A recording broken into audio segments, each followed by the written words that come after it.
Idukki medical കോളേജിലെ റോഡുകളുടെ നിർമ്മാണം ഉടൻ പൂർത്തീകരിച്ച് ഓക്സിജൻ പ്ലാന്റ് പ്രവർത്തനക്ഷമമാക്കുമെന്ന് മന്ത്രി റോഷി അഗസ്റ്റിൻ 16.5 കോടി രൂപയുടെ നിർമ്മാണത്തിനായി നടപടിയായെങ്കിലും ചില നിയമപ്രശ്നങ്ങൾ നേരിട്ടതിനാൽ താമസമുണ്ടായി. ഒരാഴ്ചക്കുള്ളിൽ പരിഹരിക്കുമെന്നും തുടർന്ന് മെഡിക്കൽ കോളേജ് അങ്കണത്തിലെ എല്ലാ റോഡുകളും പൂർത്തിയാക്കുമെന്നും മന്ത്രി റോഷി അഗസ്റ്റിൻ ചെറുതോണിയിൽ മാധ്യമങ്ങളോട് പറഞ്ഞു. ഇടുക്കി മെഡിക്കൽ കോളേജുമായി ബന്ധപ്പെട്ട് ഒരു ഉന്നതതല യോഗം തന്നെ തിരുവനന്തപുരത്ത് ആരോഗ്യമന്ത്രിയുടെ ഓഫീസിൽ ചേരുകയുണ്ടായി.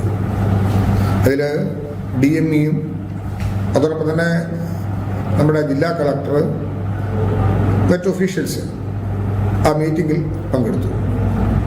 ഇതിൻ്റെ ഭാഗമായി ഇടുക്കി മെഡിക്കൽ കോളേജിൽ അടിയന്തരമായി ചെയ്യേണ്ട ചില കാര്യങ്ങളിൽ വന്ന തടസ്സങ്ങൾ നേരിട്ട് കണ്ട് മനസ്സിലാക്കി പ്രശ്ന പരിഹാരം കണ്ടെത്തുന്നതിന് ആരോഗ്യമന്ത്രിയുടെ നിർദ്ദേശാനുസരണം ഞാനും കൂടെ പങ്കെടുത്ത മീറ്റിംഗിൽ വെച്ചാണ് DME നേരിട്ട് ഇടുക്കി മെഡിക്കൽ കോളേജിലെത്തി ഇക്കാര്യങ്ങൾ പരിശോധിച്ച് തീരുമാനമെടുക്കാൻ ചുമതലപ്പെടുത്തി. ആ മീറ്റിംഗിൽ ഇടുക്കി മെഡിക്കൽ കോളേജിന്റെ പ്രിൻസിപ്പലും സൂപ്രണ്ടും പങ്കെടുത്തിരുന്നു. അതിന്റെ ഭാഗമായി DME നാളെ രാവിലെ മെഡിക്കൽ കോളേജിലെത്തി സ്ഥിതിഗതികൾ വിലയിരുത്തി അടിയന്തരമായി ചെയ്യേണ്ട കാര്യങ്ങളെല്ലാം വളരെ പെട്ടെന്ന് ചെയ്യുന്നതിനുള്ള നടപടികൾ സ്വീകരിക്കും.